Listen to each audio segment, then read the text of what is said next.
오늘은 여호수아 20장 말씀을 통해서 도피성을 기억하라라는 제목으로 말씀을 좀 나누도록 하겠습니다. 오늘 본문은 도피성이라고 불리는 제도에 관한 이야기입니다. 먼저 도피성 제도에 대해서 간략하게 좀 설명을 드리자면 성이에요. 사람들이 살아가는 도피성입니다. 이스라엘 사람들이 살다가 사람을 죽이게 되죠. 삶을 살다 보면 사람을 죽일 수가 있게 됩니다. 그런데 고의로 일부러 뭔가 의도하여서 죽인 것이 아니라 실수로, 정말 어쩔 수 없이 실수로 사람을 죽이게 됐을 때 그 가해자를 보호하기 위해서, 그러니까 피해자는 사람 죽었기 때문에 가족들이 보복을 할 수 있잖아요. 그 가해자가 보호를 받기 위해서 만들어진 제도가 이 도피성 제도입니다. 그러니까 실제로 살인을 저지르는 사람이 고의가 아니라 실수로 죽인 게 맞다면 그 사람은 보호되어야 된다라는 어떤 취지, 의미가 있었던 거죠. 실수로 사람을 죽인 가해자는 도피성으로 피신할 수 있습니다. 그럼 성문에서 장로들이 그 사고의 경위를 듣게 되거든요. 뭐 이런 사고로 인해서 내가 정말 실수로 사람을 죽이게 됐습니다라고 해서 장로들이 판단을 하는 거죠. 그럼 정말 실수로 죽인 게 맞다면, 어쩔 수 없이 실수로 죽인 게 맞다면 그 성 안에서 지낼 수 있도록 해주는 제도가 이 도피성 제도인 거예요. 근데 이 도피성 제도는 여호수아 시대 때, 우리가 지금 여호수아 말씀 보고 있죠. 여호수아 시대 때 갑자기 만들어진 제도가 아니라 이미 모세 시대 때부터 하나님께서 명령하셨던 제도 중에 하나입니다. 민수기 35장으로 가보면 15절이죠. 이들 6성읍은 이스라엘 자손은 물론이려니와 외국인이나 너희와 함께 사는 본토인이면 누구든지 실수로 사람을 죽게 한 자가 도피하는 곳이 될 것이다. 민수기 말씀인 거예요. 만일 쇠붙이 같은 것으로 사람을 쳐서 죽게 하였으면 그는 살인자이다. 그러한 살인자는 반드시 죽여야 한다. 사람을 죽일 만한 돌을 들고 있다가 그것으로 사람을 쳐서 죽게 하였다면 그는 살인자다. 그러한 살인자는 반드시 죽여야 한다. 만일 사람을 죽일 만한 나무 연장을 들고 있다가 그것으로 사람을 쳐서 죽게 하였다면 그는 살인자다. 그러한 살인자는 반드시 죽여야 한다. 이러한 경우에 그 살인자를 죽일 사람은 피해자의 피를 보복할 친족이다. 그러니까 가족들이 죽이겠다라는 거죠. 그는 그 살인자를 만나는 대로 죽일 수 있다. 미워하기 때문에 밀쳐서 죽게 하거나 몰래 숨어 있다가 무엇을 던져서 죽게 하거나 원한이 있어서 주먹으로 쳐서 사람을 죽게 하였으면 그는 살인자이다. 그러한 살인자는 반드시 죽여야 한다. 피를 보복할 친족은 어디서 그를 만나든지 그를 죽일 수가 있다. 뭐 이런 내용들이 민수기 35장에 기록이 되어 있는 거예요. 첫 절 기억나시죠? 이들 6성읍은, 도피성 6성읍은 이스라엘 자손은 물론이려니와 외국인과 함께 사는 본토인이라면 누군지 실수로 죽인 사람은 피할 수 있다. 이런 내용. 동일하게 신명기 한번 가볼게요. 신명기 19장에도 내용이 기록이 되어 있는데 19장 5절을 볼게요. 5절. 어떤 사람이 이웃과 함께 나무하러 숲속으로 들어가서 나무를 찍다가 도끼가 자루에서 빠져나가 친구를 쳐서 그가 죽었을 경우에 죽인 그 사람이 그 구별된 세 성읍 가운데 한 곳으로 피신하면 살 수가 있습니다. 도피성은 평소에 이웃을 미워한 일이 없는 사람이 실수로 이웃을 죽게 하였을 때에 자기의 생명을 구할 수 있는 곳이므로 그 곳까지의 거리가 너무 멀면 피살자의 친척이 복수심에 불타서 살인자를 따라가서 죽일 터이니 거리가 너무 멀어서는 안 됩니다. 5절, 그러니까 예를 들면 이런 예가 되는 거죠. 도끼로 나무를 하러 갔다가 그 도끼가 자루에서 빠져버린 거예요. 그래서 자기도 의도치 않게 사람을 죽이게 됐을 경우, 정말 실수로, 고의가 없이 실수로 사람을 죽이게 됐을 경우에는 도피성으로 피신하여서 거기서 살 수 있게 된다라고 지금 제도를 만들어 주신 거라는 거예요. 도피성은요 총 6개를 지정해 주십니다. 6개. 우리 오늘 본문 7절 8절 아까 읽었죠. 그 본문에 보면 어디에 도피성을 설치하라고 자세하게 지정을 해주시는데 이 장소들의 특징을 살펴보면 한 사람이 이스라엘 어디에서 출발하여도 하룻밤 안에는 어디 도피성이라도 도착할 수 있게끔 물리적 거리가 설계가 되어 있습니다. 그러니까 내가 지금 이스라엘 어디에 있어도 하룻밤 한나절 안에는 어느 도피성이라도 도착할 수 있게끔 거리가 설계가 되어 있는 거죠. 이해가 되시나요? 그러니까 이게 무슨 의미냐면 어떤 이것이 형식적으로 만들어진 제도가 아니라는 거예요. 뭐 6개 정도면 괜찮지 않을까, 어떤 느낌적으로 정량 이게 수를 예측한 게 아니라 실제 보복성으로 살인을 위협을 당하는 사람들이 보호를 받아야 되기 때문에 그 제도를, 그 기구를 하나님께서 만드셨다라는 거죠. 실제로 운영이 되게 때문에. 왜 그런 거 있잖아요. 뭐냐면 국가에서 하는 어떤 정책들을 보면 정말 이게 우리한테 필요해서 한 게 맞나라는 어떤 의문이 드는 정책들, 사업들이 종종 있는 경우들이 있어요. 뭐 예를 들면 어떤 뭐 공간을 만들었는데, 뭐 청소년이든 청년이든 그런 쉴 수 있는 공간, 문화 공간을 만들었는데 그 공간이 청소년들, 청년들이 다니기에는 굉장히 거리가 멀리 떨어져 있거나, 뭐 나름대로 이유는 있겠지만 굉장히 사용되기에 편하지 않은 공간에 설치되는 경우들이 있는 거죠. 그럼 그런 정책들을 보면서 아니 국가 예산을 사용해가지고 이런 사업들을 추진했는데 실제 사용이 잘 되길 바라면서 만든 게 맞나라는 어떤 의문이 드는 경우들도 종종 있다라는 거예요. 그런데 이 도피성 제도는 하나님께서 뭐 되든 말든 신경 없어라고 이런 게 아니라 진짜 보복으로 살인을 당할 수 있는 사람들은 꼭 그 생명을 구해야 되기 때문에 한나절이면 갈 수 있는 거리를 다 측량하고 계산해서 6개를 설치를 했다라는 거죠. 그리고 이 도피성은요, 가는 길목마다 표지판이 세워져 있었다라고 합니다. 표지판도 세워져 있었고 해년마다 표지판이나 그 가는 길목들을 잘 정비하고 보수하는 일들을 계속 해왔다라고 해요. 그리고 모든 성읍들은 밤이 되면 문을 닫거든요. 위험하니까 성문을 다 닫는데 이 도피성만큼은 성문을 24시간 개방해 두고 그 안에 늘 먹을 것들이 풍족하게 준비되어 있었다라는 거죠. 그럼 이게 무슨 의미냐? 도피성은 하나님께서 매우 관심을 가지고 계셨던 어떤 제도라는 거예요. 그냥 하는 둥 마는 둥 그냥 잘 되나 보자라고 그냥 이렇게 손 놓으신 사업이 아니라, 손 놓으신 어떤 사역이 아니라 진짜 하나님께서는 그 보복으로 죽임당할 위기에 있는 사람들이 생명을 구원받을 수 있게끔, 그 도피성 안에서 피신할 수 있게끔 이 제도를 관심 갖고 설계하셨다라는 것을 우리가 좀 확인해 볼 수 있다라는 거죠. 근데 제가 관심을 갖게 되는 지점은 뭐냐면 도피성에 관한 내용이 출애굽기에도 나오고요, 민수기에도 나오고 신명기에도 나와요. 그러니까 그만큼 중요한 내용이니까 계속 반복해서 기록이 되어 있을 수 있는 거죠. 그건 알겠는데 우리는 지금 여호수아서를 보고 있거든요. 그럼 여호수아 20장에 왜 또 갑자기 이 말이 반복되어지는지, 1장부터 11장까지 땅을 성취하는 가나안 전쟁사가 나오고 12장부터 19장까지 땅에 대한 분배가 나오고 23, 24장이 마지막으로 여호수아가 고별 설교를 해요. 20장, 21, 22장 이 3장이 남는데 그 3장 가운데 한 장에 할애해서 도피성 이야기를 하고 있는 거예요. 그러면 여호수아서 20장의 도피성에 대한 이야기가 왜 또 한 장을 다 할애할 만큼 기록이 되어 있는 건지, 우리가 이것에 대한 관심을 좀 가져야 된다는 거죠. 왜 또 출애굽기, 민수기, 신명기를 넘어서 여호수아서에서도 기록을 하고 계실까? 오늘 본문 다시 한번 볼게요. 오늘 본문 1, 2절을 다시 한번 읽어봅시다. 시작.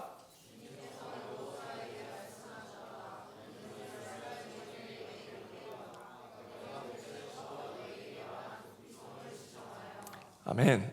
이게 1, 2절이고 개역개정으로도 한번 띄워주세요. 개역개정, 우리 개역개정도 같이 한번 읽어보겠습니다. 시작.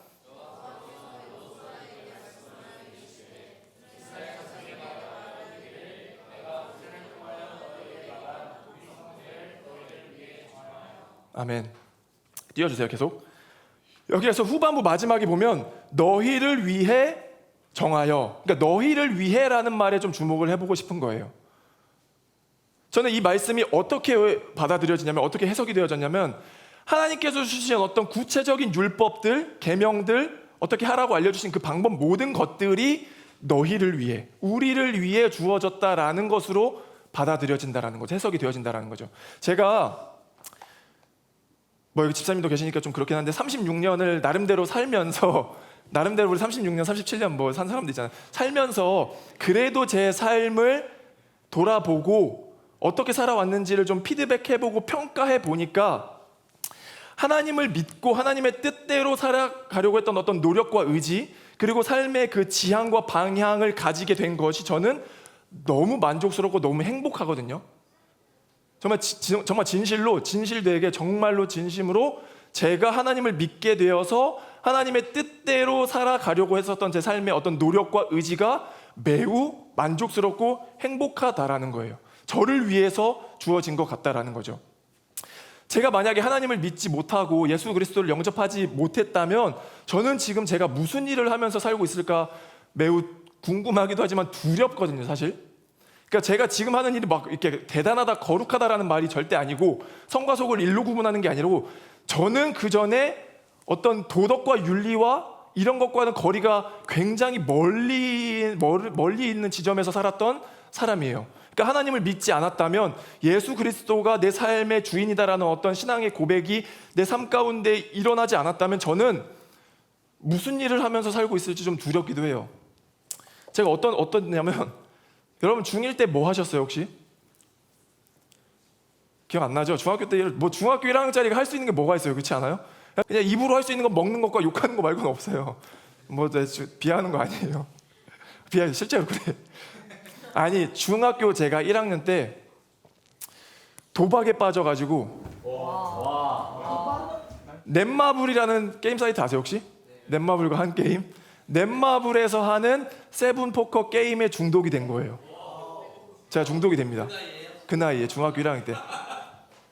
얼마나 심하게 중독이 됐냐면 밥 먹고 진짜 그 게임만 했거든요. 카드 치는 게임만.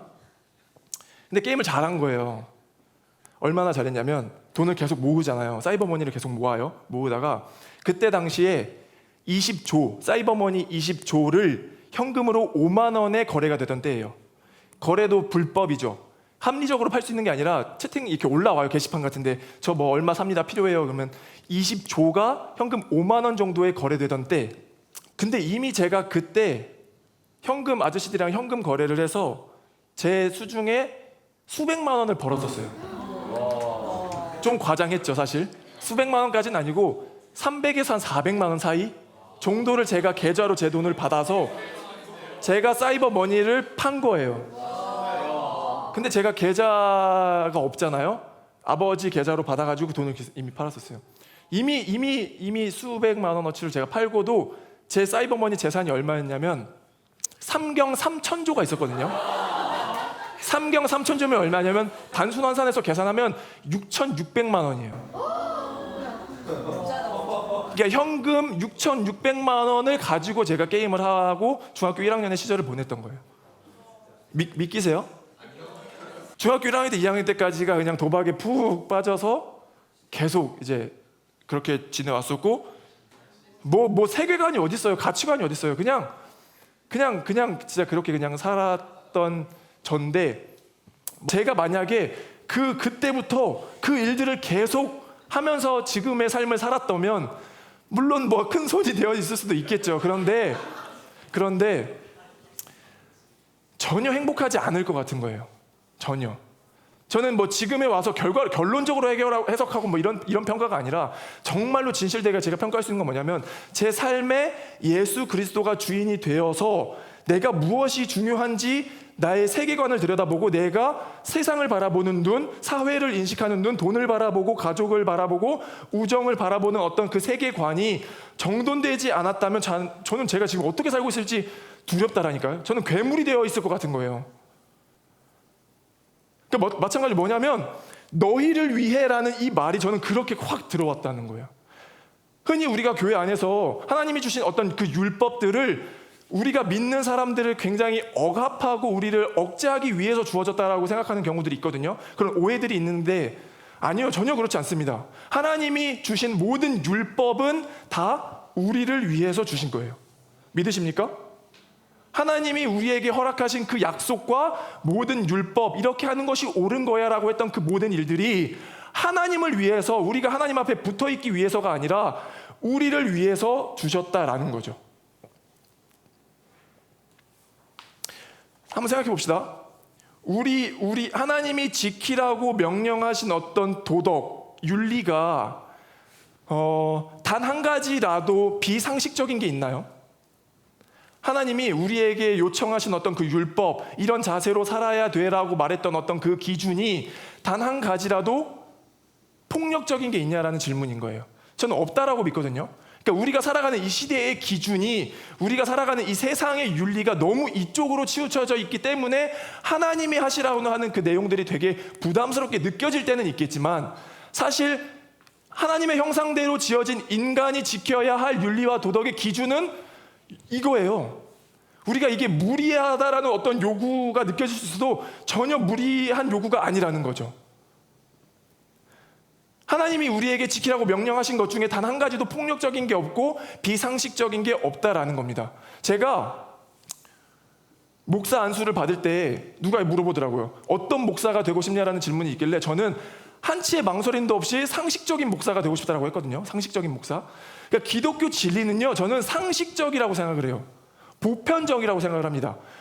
인간이 지킬 수 없는 무리한 요구들을 하나님께서 우리에게 하신 것이 아니라 기독교는 늘 상식적이고 보편적인 거예요. 이해가 되나요? 우리는 늘 가장 상식적이고 가장 보편적인 진리 안에서 신앙생활을 하고 있다고요. 하나님의 말씀을 듣고 있다고요. 그런데 이 세상의 기준이 너무 치우쳐 있다 보니까 때로 하나님의 말씀이 너무 무리한 거 아니야? 라는 생각이 들 수 있겠는데, 아니요. 기독교는 상식적입니다. 보편적이라고요. 하나님이 우리에게 요청하신 이 모든 것들이, 도피성을 포함한 모든 제도들이 우리를 위해 주어졌다니까요. 우리를 위해. 우리를 위해. 예수 그리스도가 십자가에 달려 죽으신 그 모든 것들이 다 우리를 위해 준비해 놓으신 선물이라고요.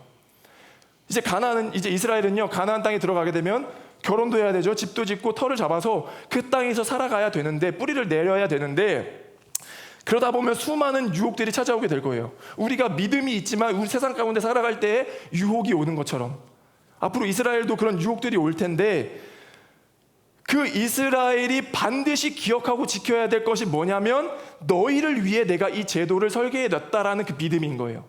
도피성 제도만 봐도 그때 당시 고대 사회의 문화와는 정면 충돌하던 문화거든요. 여러분 들어보셨죠? 세계사 때 함무라비 법전 들어보셨죠? 다 눈에는 눈, 이에는 이. 그냥 동해 보복이 그때 당시의 보편적 문화예요. 그런데 하나님의 말씀은 그것과 대적된다라니까요. 정면 충돌한다라고요. 그러면 남들은 다 이렇게 하는데 왜 우리만 이걸 지켜야 돼라는 어떤 질문들이 찾아올 때 반드시 기억해야 되는 게, 너희를 위해, 이게 나 때문에 만든 게 아니라 너희를 위해 주어졌다라는 것을 선명하게 우리 가운데 뿌리를 내려야 돼요. 우리가 살아가면서 하나님이 우리에게 요구하시는 것들, 하나님의 뜻대로 살아야 된다라고 하는 말들, 하나님이 원하셔서 하는 게 아니에요. 우리를 위해 주어진 거예요. 우리의 풍성한 삶을 위해, 우리의 기쁨을 위해, 우리의 어떤 메마른 건조한 삶이 아니라 정말 알차고 풍성한 삶을 위해 하나님이 우리에게 주신 선물이라는 것을 믿으시기 바랍니다. 아멘? 아멘? 우리가 살다 보면 하나님을 믿고 힘든 지점들이 찾아와요. 서운하기도 하고요, 섭섭하기도 하고요, 어떤 피해를 보는 순간에도 이게 맞아? 호구 잡히는 거 아니야? 늘 찾아오죠. 그때 하나님께서 위로하여 주시길 소망합니다. 모든 것이 너희를 위해 주어진 거야. 그것이 열매고 그것이 풍성함이야 라는 선명한 음성이 들려지길 소망합니다. 아멘?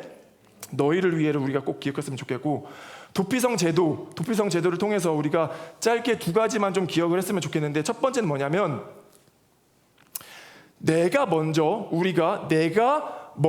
도피성의 은혜를 입은 자라는 사실을 기억하는 겁니다. 우리 여러분들이 내가 스스로가 도피성의 은혜를 입은 자라는 사실을 기억하는 것입니다. 이 도피성 제도는 이스라엘 민족에게만 적용되었던 것이 아니라 우리 말씀 읽었듯이 외국인, 그때 당시에 살았던 이방인들 모두에게 적용하라고 만들었던 제도예요. 그러니까 이스라엘 안에 거하는 약자들을 억압하거나 착취하면 안 된다는 하나님의 뜻이 담겨있는 내용인 거죠. 근데 이스라엘 입장에서는 그렇게 하고 싶지 않을 수도 있겠다는 생각도 들었었어요. 왜냐하면 이미 주변 국가들은 눈에는 눈, 이에는 니, 너네 나한테 이렇게 한다고 하면 내가 너한테 보복할 거야, 복수할 거야 라고 눈에 불을 켜고 우리를 쫓아오는데, 왜 우리는 그냥 이스라엘만 그냥 그렇게 도피성 제도를 허락하시면 되지, 왜 모두에게 다 이거를 적용하라는 어떤 불만이, 의심이, 이런 것들이 좀 나올 수도 있다라는 거죠. 우리도 마찬가지일 수 있어요. 뭐냐면 우리 공동체 안에서 공동체의 원들을 위해서, 우리 교회 사람들을 위해서 헌신하고 헌금하고 수고하는 일들은 기꺼이 하기도 하는데, 때로 그런 맥락 안에 있지 않은 일들을 우리가 감당해야 할 때 가끔 좀 힘들 때도 와요. 그렇지 않아요? 우리가 누군지도 모르는 누군가를 섬겨야 할 때는 가끔 우리가 그렇게 우리도 힘든데 그렇게 하는 게 맞아라는 어떤 의심들도 찾아올 수 있다라는 거죠. 그래서 우리가 먼저 기억했으면 하는 게 뭐냐면 우리가 먼저 도피성의 은혜를 입은 자라는 사실을 기억하는 거예요. 내가 먼저 그 도피성의 은혜를 입었으니까 그것이 가능하다라는 믿음 안에서 살아가는 거죠. 이스라엘은 이집트에서 430년 동안 약자로 착취당하고 억압당하면서 노예로 살던 사람들이에요. 노예. 신분 자체가 없이 그냥 노예였어요. 노예.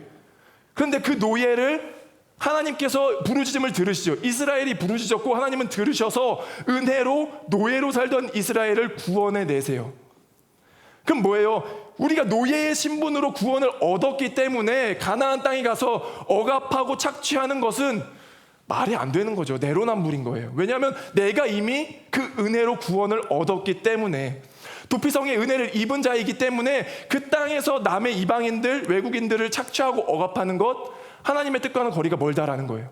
그럼 우리가 먼저 기억되었으면 하는 건 뭐냐면 내가 먼저 도피성의 은혜를 입은 자다라는 사실을 날마다 기억하는 거죠. 날마다. 우리가 그 은혜를 기억하지 못하면요, 아마 얘기했듯이 괴물이 될지도 몰라요. 인간은 괴물이 될 수도 있습니다. 인간이 얼마나 무섭냐면 인간만큼 연약한 존재도 없지만 인간만큼 무서운 존재도 없어요. 늘 우리는 어떤 이기적인 마음이 우리 안에 살아있고 누군가를 정죄하고 판단하려고 하는 그것이 우리 안에 늘 자리 잡혀 있기 때문에 남의 눈에 있는 티는 보면서 내 눈에 있는 들보는 못 보는 거예요. 그게 우리라고요. 연약한 인간. 인간이 괴물이 되는 것을 막을 수 있는 방법은 자기가 어떤 은혜를 입었는지 깨닫는 거예요. 내가 어떤 존재였어서 내가 어떤 은혜를 입어서 이 자리 가운데 있는지를 깨닫는 성찰이라고요. 내가 어떤 존재였는데 하나님이 나에게 은혜를 주셔서 이 자리 가운데 예배를 드릴 수 있는지를, 내가 내 삶이 지금 어떻게 흘러와서 이 시간 우리가 함께 예배 드릴 수 있는지를 날마다 성찰하는 거죠. 청년들이 많이 기도하잖아요. 하나님, 저 성숙하고 싶어요, 지혜로운 자가 되고 싶어요 라고 기도하는데 좋은 기도예요. 날마다 해야 되는 기도인데 기도 이후에 같이 고민했으면 하는 게 뭐냐면, 내가 어떻게, 나 같은 사람이 어떻게 지금 이 시간까지 흘러와서 예배하고 하나님을 기도할 수 있는지를 돌아보자고요. 몇 년 전에 어떤 사건과 어떤 배경들로 내가 이 시간까지 흘러와서 하나님이 나에게 어떤 은혜를 허락하셔서 내가 이기적으로 살지 않고 그나마 이렇게 살 수 있는 거, 내가 괴물이 되지 않고 은혜 가운데 살고 있는 나의 이 모습을 돌아보자고요. 계속. 주님 감사합니다. 내가 괴물이 되지 않았네요. 내가 그래도 막 돈에 연연해서 그래도 나의 것을 남에게 나누고 건강하게 풍성하게 살려고 했던 그 은혜를 돌아보는 거예요. 내가 먼저 도피성의 은혜를 입은 자라는 사실을 날마다 기억하는 겁니다. 성숙한 저와 여러분이 되길 축복합니다. 아멘. 성숙은 날마다 돌아보는 거예요. 성숙은 날마다 내가 어떤 존재였는지를 기억하는 거예요. 죄인이었던 내가 하나님의 은혜로, 전적인 하나님의 은혜로 구원받은 자라는 사실을 기억하는 것이 성숙인 줄 믿습니다. 날마다 저와 여러분이 성숙 가운데 자라나길 간절히 축원합니다. 두 번째는 우리 교회가, 그리고 우리 공동체가 이 시대에 도피성이 되어야 한다는 사실을 믿으시기 바랍니다. 아멘. 먼저는 우리가 도피성의 은혜를 입은 자라면 이제는 우리가 도피성이 되어야 한다는 사실을 믿으시기 바라요. 여러분 혹시 그 동요 아세요? 동요를 해야 되니까 제가 목을 좀 풀고. 죄송해요. 연주가 갑자기 이렇게 째려봐가지고 제가 깜짝 놀랐네. 동요 중에 뭐냐면 그거 얼굴 찌푸리지 말아요. 알아요? 그 다음 뭐예요? 얼굴 찌푸리지 말아요. 모두가 힘들잖아요. 맞죠? 그 동요 다 아시죠? 제가 하루는 집에서 이한이를 거실에서 이렇게 보고 있는데 집에 동요가 나오는 기계들이, 장난감들이 많거든요. 그냥 나오는데 하루는 어느 장난감에서 이 동요가 나오는데 갑자기 그 가사가 제 머릿속에 확 들어오면서 갑자기 막 암울해지는 느낌을 받았거든요. 뭐냐면 얼굴 찌푸리지 말아요. 모두가 힘들잖아요가 어떻게 해석이 되어졌냐면 얼굴 찌푸리지 마. 너가 얼굴 찌푸리면 우리가 모두가 힘들어지잖아로 해석이 되는 게 아니라 그냥 우리는 이미 모두가 힘든 세상 가운데 살고 있는 것처럼 느껴지는 거예요. 야, 얼굴 찌푸리지 마. 이미 우리 모두가 다 힘든데 얼굴까지 찌푸리면 우리 어떻게 되는데 이거라도 우리가 좀 견뎌내봐야 되는 거 아니야? 얼굴 찌푸리지 말아야 하는데 그 뒤에 모두가 힘들잖아. 이 말이 굉장히 막 암울하게 들리는 거예요. 뭐 나야 뭐 그냥 이제 살죠. 삶을 사는데 이 꼬맹이가 앞으로 살아갈 이 세상은 과연 어떤 세상이 우리에게 다가올 것인가라는 그 생각이 확 들면서 얼굴 찌푸리지 말아요. 모두가 힘들잖아요. 라는 말이 그렇게 들렸다라는 거예요. 여러분, 제가 지난 송구영신 예배 때 그 했던 설교 혹시 기억나세요? 송구영신 예배 때 했었던 설교? 반년이 지났는데 기억나시죠? 아둘람 굴에 모인 사람들, 맞죠? 아둘람 굴에 모인 사람들, 환난당한 자, 빚진 자, 가난한 자, 착취당하는 자, 억압하는 자, 모두가 다 힘든 사람들이거든요. 얼굴 찌푸리지 마요. 모두가 다 힘들잖아요. 그러니까 이 세상 가운데 힘들어하고 있는 그 모두가 아둘람 굴로 모이는 거예요. 아둘람 굴로 모이는 이유는 뭐예요? 그곳에 가면 그 작은 하나의 소망이 있을지도 모른다라는 그 희망 가운데 가게 되거든요. 근데 교회가 그때 당시에도 얘기했잖아요. 우리 그 환난당한 자, 이 세상 가운데 빚진 자, 어려운 자, 마음이 어려운 자, 고통당하는 모든 사람들이 교회의 문턱을 느끼면 안 된다고요. 교회가 도피성, 아둘람 굴이 되어야 된다라는 이야기를 했었던 거예요. 같은 맥락 안에서 우리가 이 시대의 도피성이 되어야 한다라는 말을 좀 같이 나누고 싶은 거죠. 누가복음 5장 31절 32절 가면 예수께서 대답하여 이르시되 건강한 자에게는 의사가 쓸데없고 병든 자에게라 쓸데있나니 내가 의인을 부르러 온 것이 아니요 죄인을 불러 회개시키러 왔노라.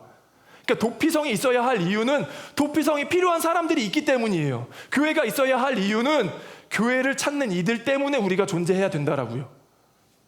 이 시대에 어려운 사람들, 마음이 어려운 사람들, 힘든 사람들이 이 교회에 와서, 여러분들도 다 그랬던 사람들 아닙니까? 이 교회에 와서 회복을 얻는 거예요. 기쁨을 다시 누리는 거라고요. 하나님의 형상으로 존재되어졌다라는 우리가 다시 발견되는 거라고요. 교회는 도피성이 되어야 되는 줄 믿습니다. 아멘. 적어도 저에게는요, 이 교회가 도피성이에요. 믿으시나요? 네. 생각해보니까 여러분이 뭐 믿거나 말거나 제가 뭐 주장하면, 저는 이 교회가 진짜 저에게 도피성이에요. 뭐냐면 제가 지난주에 교회로부터 헌금을 받았거든요. 교회로부터 헌금을 받았는데, 사실 이거 말하면 안 되는 거 비밀이긴 한데 할게요. 그냥 할래요. 저희 교회는 지정헌금이라는 제도가 있어요. 지정헌금이라는 제도가 뭐냐면, 내가 교회에 헌금을 하긴 할 건데 내가 우리 공동체에 어떤 상황을 알게 되어서 그 사람에게 특별히 지정하여서 헌금을 하고 싶다면 교회에 헌금을 하긴 하지만 교회는 아무 소식 없이 말 없이 그 지정받은 사람에게 헌금을 보내줍니다. 그게 우리 교회의 지정헌금 제도인 거예요.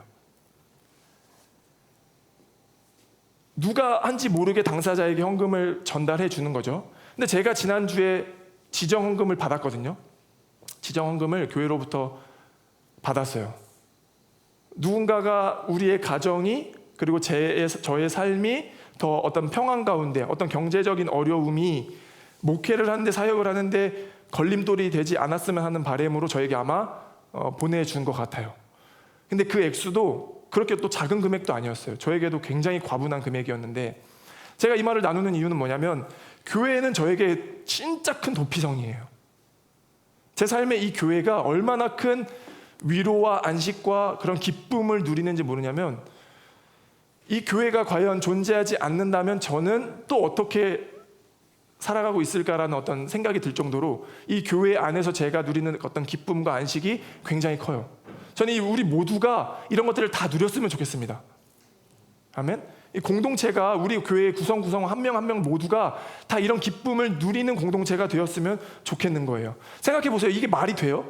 내가 벌어서 힘들게 번 이 돈을 모르는 누군가한테 준다는 거, 이거 쉽지 않은 일이에요.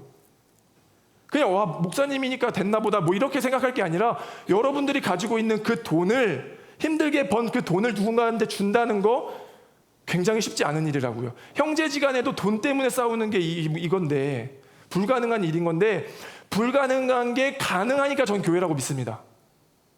불가능한 게 가능해지니까 교회라고 믿는 거예요. 내가 먼저 은혜를 입었다는 사실이 기억되어지면 저는 충분히 우리가 도피성이 될 수 있다라고 믿습니다. 아멘. 두 가지가 연결되어 있는 것도 사실. 그냥 막연하게 야 우리 도피성이 되어야지라고도 말 못해요. 저는 이거는 억압이죠, 폭력이죠. 그럼 제가 무슨 말을 해야 되는 거냐면 먼저 우리가 도피성의 은혜를 받은 자라는 사실이 인지돼야죠. 너가 구원의 은혜를 누렸다라는 것을 기억해봐를 얘기하는 거예요. 저는 이 두 가지를 꼭 기억할 수 있길 간절히 소망합니다. 아멘. 마무리를 좀 할게요. 하나님이 주신 계명은 다 우리를 위해서 존재한다라고 믿으시기 바랍니다. 아멘. 하나님이 이렇게 살아야 돼 라고 말씀하신 것들이 다 우리를 위해서 주어진 거예요. 창세기 3장에 가면 인간이 지었던 첫 죄가 등장하거든요. 첫 죄. 여러분들 잘 아실 거예요. 그렇죠? 뱀이 꼬셔가지고 선악과를 먹어도 돼, 눈이 밝아질 거야, 하나님이 아무렇지도 않게 하고 다 먹어도 되라고 유혹하죠. 그래서 하나님의 말씀에 불순종하여서 죄를 저지릅니다. 그 뒤에 4장 가니까요, 가인과 아벨의 이야기가 나오는데 하나님께서 가인의 제물과 예배를 받지 않으시자 가인의 안색이 변하면서 괴물이 돼요.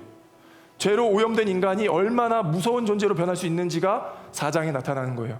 분노 조절에 실패하여서 결국 아벨을 돌로 쳐서 죽입니다.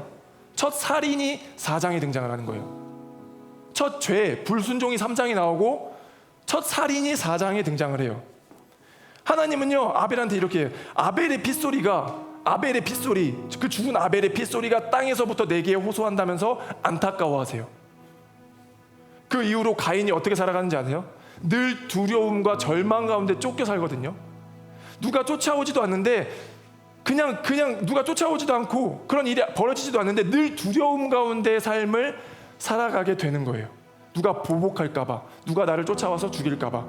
핏소리가 땅에서부터 나를 호소하고 있다라는 이야기인 거죠.